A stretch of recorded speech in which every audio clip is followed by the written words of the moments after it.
All right, guys, what's going on? Welcome back to the Everything College Football podcast. Today, me and Nick here during our Week 5 best bets for college football. We're going to start with how our bets fared in Week 4 and then dive into some of these top bets we got to make you guys some profit. Last week, Nick was unavailable, so I went ahead and dished out 5 of my best. USC, Michigan State easily cleared that over. Arkansas, Memphis, they barely cleared their over by half a point. Army came up just short in overtime. Washington State hung in there a little bit, ended up getting obliterated. And Arizona State plus 110 came in to deliver a little bit of profit. So 3-2 mark with that plus money hitting. So fair week back last Saturday, getting things started with Memphis and FAU. Going back to the Tigers coming off that emotional victory where the defense was getting clobbered and they really stepped up against Arkansas. Their rushing attack also came alive in that second half, led by Sutton Smith. Brendan Lewis at quarterback played a lot better than I thought he would. He's having a very respectable year for this offense. Was very productive last week. Had 199 passing. Only completed 50%, which was kind of on par with what I anticipated. But he ran for 100 plus yards and 2 scores. This is an offense that can be, highly explosive. With Cortez Brahim and Jamari Hawkins at pass catcher, you're going up against an FAU team on the road as near 2 touchdown favorites. In FAU, it's been a tough start to the year. Zach Kittley coming over to be the head coach. Caden Veltkamp, Easton Meser also came over from the CUSA at Western Kentucky. And they've been productive, right? But the biggest problem is their defense has been given absolutely shredded. Maryland had their way with them this past weekend. FIU in a rivalry game had 400 plus yards, 200 that on the ground. So I think for Memphis, they're going to look to run the football and they're going to continue to have those explosives. And for FAU, it's a high volume passing attack. The clock's not just going to be running, even if Memphis wants to grind things out. I don't anticipate they will, Nick. I think their run game will be built more so on explosives than draining the clock for 6-7 minute drives. In Veltkamp in this passing attack will find a way to get 20 to 28 points. He's got 7 interceptions this year. That has certainly helped the opposition score a lot. So I think you can count on him to potentially have 1 or at least 2 turnovers that throw some extra points in there for Memphis. So I'm going to take the full game over 63.5. It's a large total. For some reason I feel a little bit iffy on this one, but I think at the end of the day, both of these offenses are going to find ways to put up points, and that's going to clear this over. What's your stance on this contest going down in Boca? No, I like this play a lot. I think the over makes sense here. I'll start with the Tigers, 4-0, and they're certainly in the conversation for that Group of 5 spot in the college football playoff after beating an SEC team. That is always a nice win to notch on your resume. This has been a Tigers team that has been pretty solid and getting better on offense. I think they're really a high scoring unit, 35.8 points per game, about 6 yards per attempt on the ground, 14 touchdowns for this team, 6.61 yards for play total for this team. They score a lot of points. This is certainly something this Memphis team does. They find a way to put a lot of points on the board. 32 last week against Arkansas, 38 against Georgia State, 45 against Chattanooga, and 28 against Troy. They score a lot. The defense also has been a little bit iffy at times. It was good, but they were getting torched in that first half against Arkansas, but then they found a way to step up and force some turnovers and be strong in that. I think some short field will certainly help this total as one of these teams will force a turnover or two and put themselves in a position where they have a short field to take advantage of that and score some points. And if I had to take a guess which team is going to force the turnovers, I think it's going to be Memphis because FAU, you look at Veltkamp, yes, he has 8 passing touchdowns, 880 yards, but he does have 7 picks. So he's been really loose and reckless with the ball occasionally, throwing the ball into harm's way. As for FAU, 30.3 points per game scored, 30.3 points per game given up. I mean, they are about as consistent as they get in that regard. They've scored 91 points this season. They've given up 91 points this season. They got trounced by Maryland. They lost badly to FIU, and they beat up on a bad Florida A&M FCS team. This is an offense that is trying to do a lot through the air, but they're struggling to do so. 8 touchdowns and 9 picks on the season.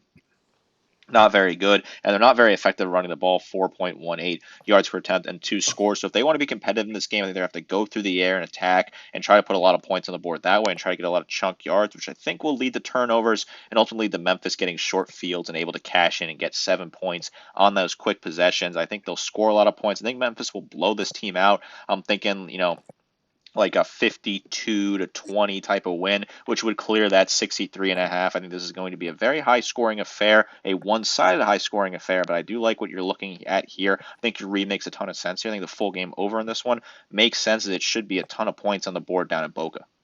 Now we're going to move down to my second best bet to the ACC, NC State and Virginia Tech. Last week, NC State first loss of the year on the road at Duke, 45-33, and that total was 56.5 or something along those lines. And I was like, that really doesn't make a whole lot of sense. Neither of these defenses have really impressed. Well, they both have high-powered offenses, and I was a big fan of this offense for NC State coming into the year. C.J. Bailey, a nice dual-threat player who's really making waves from the pocket, is coming off a three-interception performance, though. He's got great pass catchers. Terrell Anderson's a big-time playmaker. Wesley Grimes, Noah Rogers, Justin Jolie, some very nice players. And then Hollywood Smothers at running back has been very productive this year. 500-plus rushing and 4 touchdowns. We've got 120-plus in the last 3 games each, going up against a Virginia Tech team who just fired their head coach, a couple days ago because they got blown out 45-26. The Old Dominion. This is a defense for Virginia Tech, Nick, that is awful. They got shredded for 220 plus yards rushing and passing to both ODU and Vanderbilt. Bounced back against Wofford. Congratulations, I guess, but I think the jury's still quite clear. This defense isn't very good for VT. Kyron Drones and this offense are going to have to do a lot of heavy lifting. The rushing attack hasn't been all that great, but this passing attack at times has shown big playability. And for NC State, their defense is no good either, right? I mean, they've played quality opponents, and they're giving up over 29 points per game this year. And we did expect the Wolfpack offense or defense, that is, to really struggle. And their secondary has been pretty abysmal for them, and they've been vulnerable on the ground as well. So I think this is an easy smash, Nick, over 57.5. I felt like the books got it wrong last week significantly. Should have made it one of my best bets, so I'm apologize to the audience on that one. But this week, I'm not going to get it wrong. I think this is a very interesting matchup here featuring a potential new coach bounce for the Hokies as Philip Montgomery takes over following the dismissal of Brent Pry, who got fired after the 0-3 start.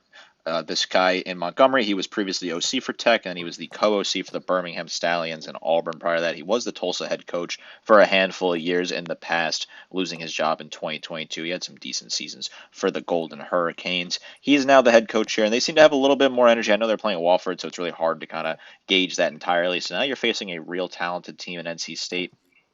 But I think the high scoring game here makes sense. These are two defenses that just aren't really good. 29.8 points per game given up for Virginia Tech so far this season. As for NC State's giving up 29.3 points per game. So both defenses aren't particularly very good. When you look at East Carolina or North Carolina's results, that is, they've been in a lot of high scoring affairs. Their last 3 games, at least one team has scored over 30 points, and two of those games, both teams scored over 30 points, which would clear this over in that situation here. I think it'll be a high-scoring affair where they'll put a lot of points on the board. Virginia Tech's offense looks to be getting back in a groove. I think that's what you worry about in this game is that NC State just runs away with it and absolutely kills Virginia Tech, making this over a tough get because it's just such a lopsided game. I think NC State absolutely dominate this game and they win by a ton. This is a very talented team. C.J. Bailey is a really solid quarterback who's leading the way. Hollywood Smothers has been really solid on the back during his touches, and I think the defense is getting better for NC State, but it's still not good enough to keep this a low-scoring game. It will be a shootout back-and-forth affair. I think there'll be a lot of points on the board. I could see this finishing like a 42-32 type of game, which would absolutely smash that 58.5. I think it's just way too low for these defenses being so bad, and the fact that the offenses both have a point to prove, as Virginia Tech is having their offensive coordinator coach the team now. They're trying to get back into a groove, prove a point, try and salvage what really is a lost season down there in Hokie land and Blacksburg, Virginia, that is. I think this is going to be a big game where there'll be a ton of points on the board. I think 56.5 is way too low. I like the over there. It makes a ton of sense to me. I think both these defenses are pretty bad. I think both these offenses have a point to prove. I'll take a lot of points on the board here, even if I think NC State does end up winning this game by 14 to 20 points. Now we're going to move to another one I got on my docket here. Virginia, Florida State. I broke this game down in full twice already this week, so I'm not going to waste too much time on it. But for Virginia, I think this is a really good offense. They brought in a phenomenal quarterback in Chandler Morris. He's got over 1,000 yards, 8 touchdowns. He's been accurate. He's got some nice receivers, a nice trio led by Trell Harris. I think the backfield's also incredibly deep with some dual threat backs led by Jamari Taylor and Xavier Brown. They've been phenomenal on third down this year. They're very comfortable in those situations. And I think even though Tony White's a great defensive coordinator, I just don't think that talent on the FSU defense is all that overwhelming. And yeah, they look good against Alabama back in week 1, but I'm not fully convinced that they're back on the defensive side of the ball. I'm not even fully convinced they're back on offense either. I think that Gus Malzahn has personnel to really execute this scheme, and you've seen it so far as you're just pounding opponents, especially on the ground. 363 yards per game rushing. Numbers are definitely skewed because they beat the hell out of some weaker opponents, but they did do fairly well against an Alabama defense back in week 1. I think they're going to start to cool off a little bit, though, Nick. I think Virginia, this defense did have issues a couple weeks back against NC State, but at times they were able to come up with some big-time opportunities, and that was a very close game where NC State just made a few more plays than they did. I think they have respectable players like Mitchell Melton, Daniel Rickert, James Jackson at linebacker. I think their secondary is a little bit weak, but I think they can do enough against the run to come up with some stops and put Florida State in some 3rd and 5 plus situations where they're going to come up with some stops, and I think that's going to allow them to cover the 7.5. And I think this offense is too good not to score over 24.5. That's a heck of a line the books made. They know what they're doing there. But I think Virginia wins the game outright. But I'm not going to get too greedy with this little 2-leg parlay. You can play them both straight up. But I'll probably be doing both of these, Nick. The cover for UVA, the over on points is about plus 220. That's going to be a bet for me. This is the first time I'm going to disagree with this episode. I'm sure people are listening saying, does Nick, have his own opinions? Is he going to disagree with Dalton at all? Here I am. I'm going to disagree. I think Florida State wins this game. I think a bad weather potential, in the forecast out there in Virginia could make things favorable for this Florida State team. Likes to run the ball. We know what Castellanos can do on the ground. He's been quite effective as a runner. This offense is really a run-first offense. 58 points per game for this team, 7.07 yards per attempt, and 17 scores. But I'm right there with you on the team over for Virginia. 24.5, I think, is too low for an offense that has quietly been impressing so far this season. 45.5 points per game, about 6 yards per attempt on the ground, 13 rushing touchdowns, and 7.17 yards per play, just over 1,200 yards passing, and 9 touchdowns for this offense. I think they really have plugged Chandler Morrison like a glove. He's been over 1,000 yards already. He looks really comfortable and confident in the pocket. I think he's really solid. 8 touchdowns to 1 interceptions here. They got a bunch of different guys getting involved in the pass catching game as well, which I think is really solid. These will be a higher scoring affair. I know I said that for the first 3 games. I love a lot of points on this weekend. I think there's a ton of points available on this slate. I think it's a big offensive weekend here where there's going to be a lot of opportunity for these teams to score a lot of points. And this Virginia offense is really well coached, and they're kind of getting into that groove. I ultimately think the defense will let them down, which is why I think Florida State will win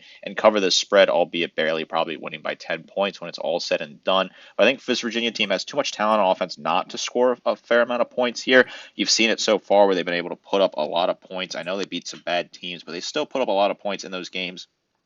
And 6 yards per attempt on the ground is quite impressive, while the Florida State offense, I think, is pretty impressive as well. This will be an interesting game. It's really good that it's on a Friday night, so a lot of people will be able to tune into this one, pay attention on ESPN, and kind of catch in what's going on here. I think these are 2 very talented rosters in the ACC. Obviously, Florida State is bouncing back from a miserable season. Virginia trying to get into a bowl game to cool off the hot seat of their head coach over there. I think there'll be a fair amount of points in this one. I think Virginia will score certainly more than 24.5 points, put up a good showing on offense, even if I do think they will lose and Florida State will ultimately cover that spread. We'll disagree slightly there. We're going to move from one Morris to the others. We go down to Denton, Texas. The Eric Morris-led North Texas Mean Green off to a hot start, averaging 47 points per game. And we're going to stick with the over. This is Nick's selection, as is the next one. But I'm right there on par with him. I think this is a pretty good bet. Drew Mestamaker, I think this guy's going to be a star at the Group of 5 level. And he's off to a phenomenal start. 71%, 253 yards per game. Some new receivers, and Miles Coleman and Wyatt Young have stepped up. The run game led by Mackenzie McGill is pretty good. They outlasted Army last week in overtime and a shootout in a game that they nearly blew. They also played a close game that I think also went to overtime against Western Michigan back in week 2. This is an offense that can put up points in bunches regardless of who they play. They did force 5 turnovers against Washington State and cashed in on all of them to help run that score up a bit, where they dropped a near 60 burger. They don't need the turnovers, though, Nick. I certainly think they're a lock for 35 to 40 points weekly. South Alabama, this team's given up 31 points per game. They have a respectable offense themselves, led by Bishop Davenport. Kendra Bullock at running backs having a respectable start to the year, leading a run game that is putting up a $186 per contest. And then Devin Voisin, one of the top players in this conference of the Sun Belt, has been great at wide receiver. So this one also has a lot of offense written all over it. They played Tulane a couple weeks back, and they almost won that game. Ended up losing 33-31 at home to the Green Wave. They put on a lot of points in that second half. They nearly came from behind. This is a 1-3 South Alabama football team, so even if they're getting blown out, which I think is probably likely here for North Texas to do, a lot of garbage time points will certainly factor into that. So I think the over 63.5 is also a pretty good bet in this one. Nick, I know this is one of your favorite plays. Take it away. Yeah, I love this play. I think this is a very exciting opportunity here. I think this is a great chance for North Texas to help smash this over with South Alabama here. I think both these teams can really score a lot of points, and the South Alabama defense isn't very good. I'll start with North Texas, 47 points per game so far this season. They have been scoring in bunches. They won 45-38 last week. That would have smashed the over. They won 59-10 the week before that. That would have smashed the over. They won 33-30. It would have been just getting there against Western Michigan. So they've really been scoring a lot of points. They scored 51 51 points against an FCS team in week 1. So they score a ton of points, right? They put a ton of points on the board. They actually have a really strong defense that's forcing turnovers as well. So I think this is an opportunity for them to get a lot of points, potentially force some points off turnovers as well. Mestamaker, I think he's a phenomenal quarterback at the group of 5 level, like you said there. 1,000 yards passing, 10 touchdowns. He's been really solid so far. I think he's the next big thing. Miles Coleman, he's been pretty solid for this team so far. As for South Alabama, they're not a very good team at 1-3, but they do know how to score some points. They scored 31 against Tulane and 20 against Coastal. If they get anywhere near 17, 20 points here, I think the over clears because North Texas will put up a bunch of points in their own right en route to the win. So I think you're really just looking for, 2.5 touchdowns out of South Alabama if you want to catch this over here. I think that's very realistic for this team that may get a lucky stop here and there, may force a turnover, may get some short fields that Davenport can work with. And they have a pretty solid back in Keontre Bullock, who's not the worst in the world. He's got 4 rushing touchdowns so far this season. I'm thinking like a 52-14 type win here. Something like that, which would get this over into action here. It's lofty, right? 63.5 is certainly no joke, but this is an offense from North Texas that likes to blitz you early and often and put a lot of balls in the air, put a lot of balls deep downfield. And a South Alabama team that, yes, they may not be the best team in the world, but I think they're respectable enough to put some points on the board, get themselves a situation to score in garbage time, and really play for some pride there. The South Alabama Jaguars, I don't think the program's in a good spot right now, but I think they'll trend in the right direction in the future. I think the offense still has enough pieces to score some points here, and combine that with North Texas high flying offense. I think that over cashes and will be a really interesting game to watch at noon on ESPNU. Now we move to the final best bet we have for Week 5. Houston traveling to Corvallis, a late kick on the East Coast for this Friday night contest. Oregon State 0-4. This team is pretty abysmal. Look at this defense giving up 39 points per game. Granted, they've played some really tough opponents.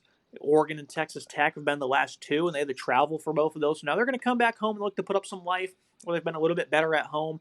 Also playing against weaker offenses, but still respectable opponents. Houston, on the other hand, their defense has been flawless, giving up less than 10 points per contest. They had a bye week after dominating Colorado 36-20 in what was a game that had a very low total, and they easily smashed that really almost by themselves. Connor Wigman transfers over, and he's been tremendous, getting the ball to Stephon Johnson and Tanner Kozile as well. This run game led by Dean Connors, and Wigman's also been getting his legs involved. Has been pretty impressive.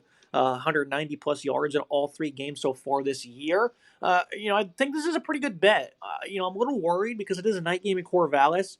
13.5. It's not that big of a number, and Oregon State's been abysmal. But at some point, they're going to show some life, right? Malik Murphy's not that bad of a player. I know he's had some turnover issues and some inaccuracies this year, but look who he's playing. Again, Tech and Oregon. These defenses have been unreal to start the season. Against Fresno State, he put on a clinic, 371 and 4 touchdowns in a shootout loss. So Malik Murphy can play ball, and I think there might be some question marks still about the Houston secondary trying to mold in a lot of new players. So at some point, I think the Beavers are going to show some life. They also have a great receiver in Trent Walker, Anthony Hankerson at running back. So they have talent, Nick, to keep the game close. You're not thinking they're going to show much life this week, but I'm a little on edge about this one. I'll probably still play it, but if they lose, I won't be shocked one bit. What's your confidence, and what's the reason for it? No, I love this play. I think this is a really good opportunity for Houston to get a huge win in non-conference play on the road against the Pac-2's worst team in Oregon State. This team has been downright abysmal. Oregon State is absolutely brutal. 15.8 points per game, giving up 39 points per game on the season, nearly 5 yards per attempt given up on the ground, 6 rushing touchdowns, give up 11 touchdowns and only 3 picks, over 1,100 yards passing, 7 yards per play. I mean, they're just getting torched over and over again. Meanwhile, Houston, 32.7 points per game, 4.41 yards per attempt on the ground, and 5.5 yards per play, 6 rushing touchdowns. They're giving up only 9.7 points per game. This is an Oregon State team that lost to Cal by a pretty lofty margin. They lost to Cal by almost 20 points. I think it was 19 when it all was all said and done. And that's a Cal team that just got boat raced by UNLV or San Diego State this last week. I beg your pardon. And Cal team that really got shut out and looked brutal in that game. And I don't think Cal is actually really that good here. They won by 19. I think Houston could certainly win by 19 and 20 points potentially. I like the piece that Houston has. I think they've really built themselves a solid team. They're really putting themselves in good position here. I think Connor Wigman is showing to be a solid starter for this team. He was probably too Probably too out of his depth in the SEC. I think he's more in his depth in the Big 12. He looks to be a solid fit, while Connors has been a really solid back. Dean Connors has been solid in the red zone, a really good target. Malik Murphy's not a bad quarterback, but he's got bad turnover problems so far, 5 interceptions. I think this Houston defense that is playing good football will force a turnovers. They have 5 picks and only 1 passing touchdown given up. I think they dominate this game from start to finish. Yes, it's a little tough traveling on the road. I think that's certainly something you have to take stock into, but I think this is an opportunity for them to get a huge road win in non-conference play. This Houston team's 3-0. If they go to 4-0, I think they're certainly a team you got to look at in the Big 12, being potentially competitive. They beat Colorado last week in a pretty convincing fashion, or 2 weeks ago, I beg your pardon, in pretty convincing fashion. So this is a very talented team. I think this is a team that has a lot of good opportunities to score a lot of points here, and a defense that will just shut down a Beavers offense that's looking lifeless, even if Malik Murphy's not the worst prospect in the world. I think they shut this team down. They really slammed the door on them. They win by 20, 25 points, something like that, and get a really nice win on the road, non-conference, to add to that resume. It's going to be it for today's episode. Some nice bets and selections here. Let us know if you're going to play them. See you next time.